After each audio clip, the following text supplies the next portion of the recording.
دیکھیں اللہ نے قرآن مجید میں ارشاد فرمایا کہ وَأَعِدُّوا لَهُم مَّا اسْتَطَعْتُم مِّن قُوَّةٍ، ان کافروں کے خلاف جتنی تمہاری استطاعت ہو طاقت سے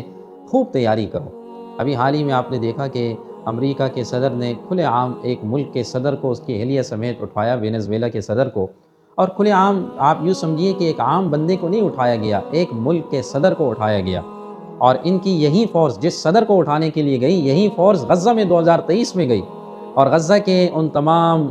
حماس کے بڑے رہنماؤں کو سرنگوں سے نکالنے کے لیے انہوں نے کوششیں کی، لیکن ظاہر ہے دوسری طرف اللہ کی مدد تھی ان کے ساتھ۔ انہوں نے ایک عزم کیا ہوا تھا، اور وہ دین کے اور نماز کے اور جہاد کے علمبردار تھے،